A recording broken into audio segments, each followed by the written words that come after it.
Welcome, empowered soul. You're listening to the inspired words of Florence Scovel Shinn, a timeless spiritual teacher whose works have helped generations align with divine truth, abundance, and purpose. My name is Tammie Mohn with Empowered Beyond Belief, and I'm a practiced, certified hypnotherapist, spiritual guide, and creator of frequency-based healing tools. I've recorded this audiobook with deep presence and intention so that as you listen, you naturally relax into a more receptive state of mind. Whether you're new to Shinn's teachings or returning to them with fresh ears, allow this experience to open portals of clarity, intuition, and magnetic manifestation in your life. This is more than just a reading. This is a vibrational experience. As I speak these words, I invite you to open your heart and allow the truths within this timeless book to land with clarity, love, and power. Stick around until the end of the chapter, where I'll offer a brief moment of reflection, energy, alignment, or journaling prompt to help you truly integrate the wisdom and activate it within your life. Let's begin chapter 4 now. The Law of Nonresistance. Resist not evil. Be not overcome of evil, but overcome evil with good. Nothing on earth can resist an absolutely non-resistant person. The Chinese say that water is the most powerful element because it is perfectly non-resistant. It can wear away a rock and sweep all before it. Jesus Christ said, "Resist not evil," for he knew in reality there is no evil, therefore nothing to resist. Evil has come of man's vain imagination, or a belief in two powers, good and evil. There is an old legend that Adam and Eve ate of Maya, the tree of illusion, and saw two powers instead of one power, God. Therefore, evil is a false law man has made for himself through psychoma or soul sleep. Soul sleep means that man's soul has been hypnotized by the race belief of sin, sickness, and death, which is carnal or mortal thought, and his affairs have outpictured his illusions. We have read in a preceding chapter that man's soul is his subconscious mind, and whatever he feels deeply good or bad is outpictured by that faithful servant. His body and affairs show forth what he has been picturing. The sick man has pictured sickness, the poor man poverty, the rich man wealth. People often say, "Why does a little child attract illness when it is too young even to know what it means?" I answer that children are sensitive and receptive to the thoughts of others about them, and often outpicture the fears of their parents. I heard a metaphysician once say, if you do not run your subconscious mind yourself, someone else will run it for you. Mothers often, unconsciously, attract illness and disaster to their children by continually holding them in thoughts of fear and watching for symptoms. For example, a friend asked a woman if her little girl had the measles. She replied promptly, "Not yet." This implied she was expecting the illness and therefore preparing the way for what she did not want for herself and child. However, the man who is centered and established in right thinking, the man who sends out only goodwill to his fellow man and who is without fear, cannot be touched or influenced by the negative thoughts of others. In fact, he could then receive only good thoughts, as he himself sends forth only good thoughts. Resistance is hell, for it places man in a state of torment. A metaphysician once gave me a wonderful recipe for taking every trick in the game of life. It is the acme of non-resistance. He gave it in this way. At one time in my life, I baptized children, and of course, they had many names. Now I no longer baptize children, but I baptize events, but I give every event the same name. If I have a failure, I baptize it success in the name of the Father and of the Son and of the Holy Ghost. In this, we see the great law of transmutation founded on non-resistance. Through his spoken word, every failure was transmuted into success. For example, a woman who required money and who knew the spiritual law of opulence was thrown continually in a business way with a man who made her feel very poor. He talked lack and limitation, and she commenced to catch his poverty thoughts, so she disliked him and blamed him for her failure. She knew, in order to demonstrate her supply, she must first feel that she had received. A feeling of opulence must precede its manifestation. It dawned upon her one day that she was resisting the situation and seeing two powers instead of one, so she blessed the man and baptized the situation. Success, she affirmed. As there is only one power, God, this man is here for my good and my prosperity, just what he did not seem to be there for. Soon after that, she met, through this man, a woman who gave her for a service rendered several $1,000s, and the man moved to a distant city and faded harmoniously from her life. Make the statement, every man is a golden link in the chain of my good, for all men are God in manifestation, awaiting the opportunity given by man himself to serve the divine plan of his life.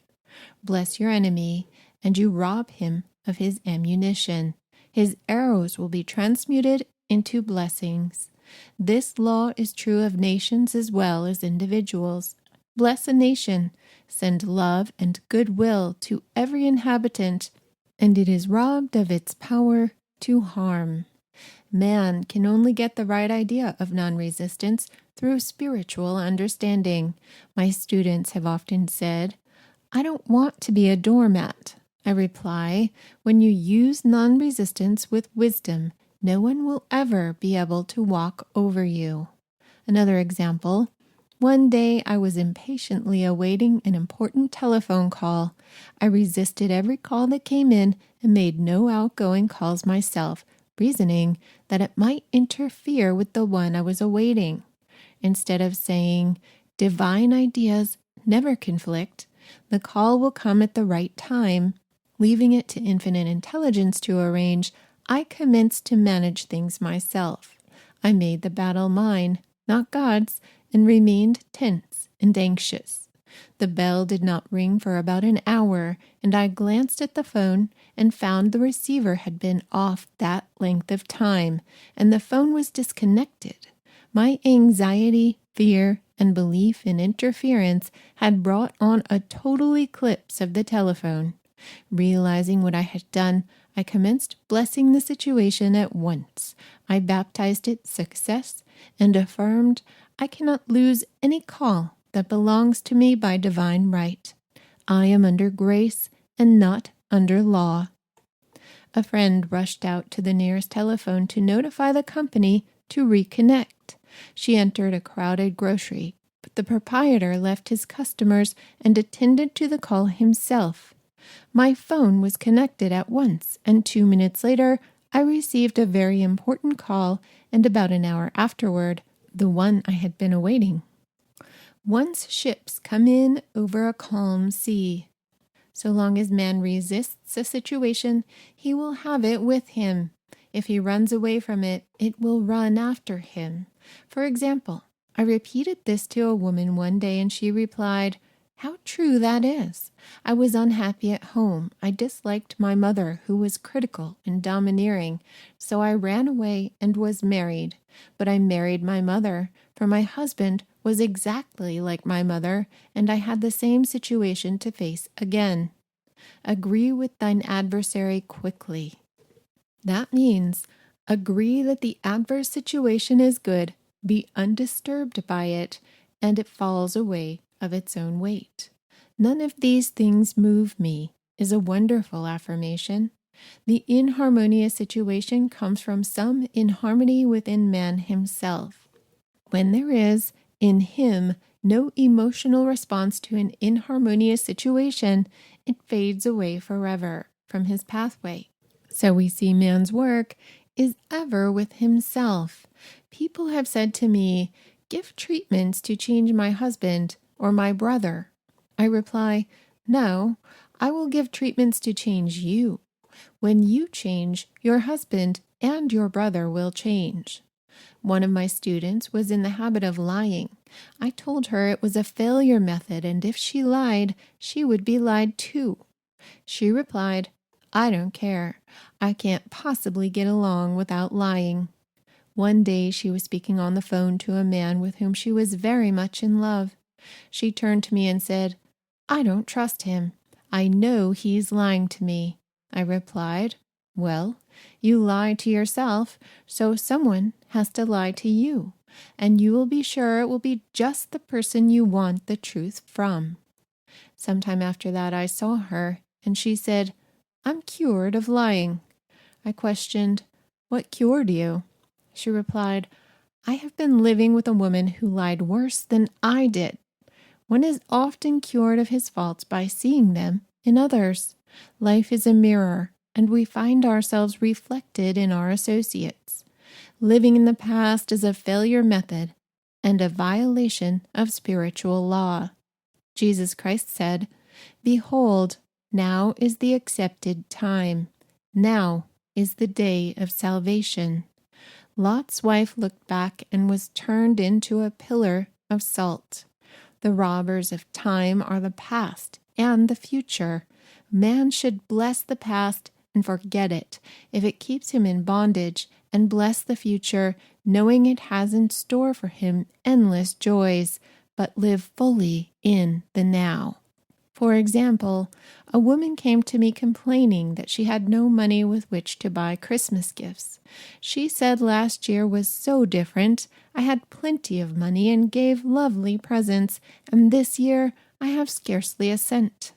I replied, You will never demonstrate money while you are pathetic and live in the past. Live fully in the now and get ready to give Christmas presents. Dig your ditches, and the money will come, she exclaimed. I know what to do. I will buy some tinsel twine, Christmas seals, and wrapping paper, I replied. Do that, and the presents will come and stick themselves to the Christmas seals. This too was showing financial fearlessness and faith in God, as the reasoning mind said, keep every cent you have, as you are not sure you will get more. She bought the seals, paper and twine, and a few days before Christmas received a gift of several $100s. Buying the seals and twine had impressed the subconscious with expectancy and opened the way for the manifestation of the money. She purchased all the presents in plenty of time. Man must live suspended in the moment. Look well, therefore, to this day. Such is the salutation of the dawn. He must be spiritually alert, ever awaiting his leads, taking advantage of every opportunity. One day, I said continually, silently, Infinite Spirit, don't let me miss a trick. And something very important was told to me that evening. It is most necessary to begin the day with right words. Make an affirmation immediately upon waking. For example, Thy will be done this day. Today is a day of completion. I give thanks for this perfect day. Miracle shall follow miracle, and wonders shall never cease. Make this a habit, and one will see wonders and miracles come into his life. One morning I picked up a book and read, Look with wonder at that which is before you. It seemed to be a message for the day, so I repeated again and again, Look with wonder at that which is before you. About noon, a large sum of money was given me, which I had been desiring for a certain purpose. In the following chapter, I will give affirmations that I have found most effective. However, one should never use an affirmation unless it is absolutely satisfying and convincing to his own consciousness, and often an affirmative is changed to suit different people. For example, the following has brought success to many. I have wonderful work in a wonderful way. I give wonderful service for wonderful pay. I gave the first 2 lines to one of my students, and she added the last 2. It made a most powerful statement, as there should always be perfect payment for perfect service, and a rhyme sinks easily into the subconscious. She went about singing it aloud, and soon did receive wonderful work in a wonderful way, and gave wonderful service for wonderful pay. Another student, a businessman, took it and changed the word to work to business. He repeated, "I have a wonderful business in a wonderful way, and I give wonderful service for wonderful pay." That afternoon, he made a $41,000 deal, though there had been no activity in his affairs for months. Every affirmation must be carefully worded and completely cover the ground. For example, I knew a woman who was in great need and made a demand for work. She received a great deal of work but was never paid anything. She now knows to add wonderful service for wonderful pay. It is man's divine right to have plenty, more than enough. His barns should be full and his cup should flow over. This is God's idea for man, and when man breaks down the barriers of lack in his own consciousness, the golden age will be his, and every righteous desire of his heart fulfilled. And so we come to the end of Chapter 4, the Law of Nonresistance. In this teaching, Florence reminds us that resistance tightens the flow, while surrender softens the way. We are not here to fight life, but to harmonize with it, to move as water does, gracefully navigating even the greatest rocks in the stream. When we stop struggling, when we release the need to be right, to defend, to push, we become magnetic, powerful, peaceful. Resistance is not strength, alignment is. And as we align with love, with truth, and with our highest self, we find that everything we were chasing begins to move toward us.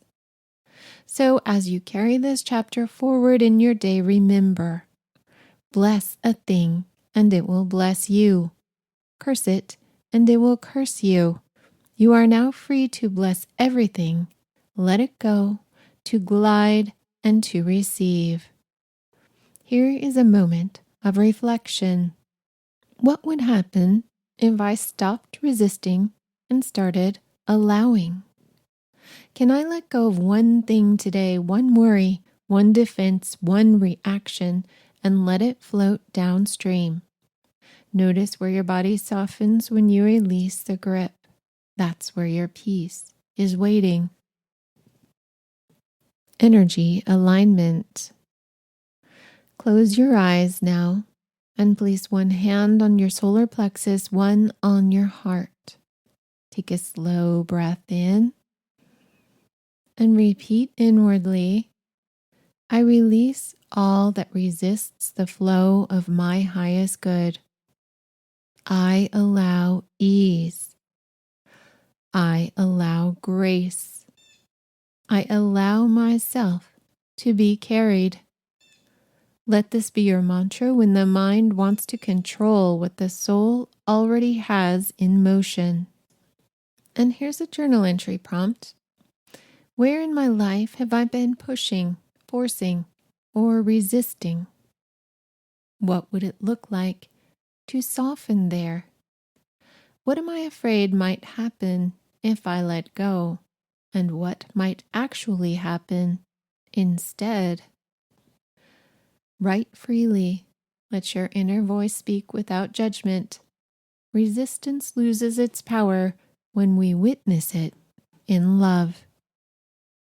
If this message spoke to your spirit, I invite you to subscribe and explore more sacred content, meditations, and manifestation teachings on this channel. You can also find frequency art, energy tools, and courses on my website, all designed to support your soul's expansion. Until next time, may your path unfold with ease, joy, and divine guidance.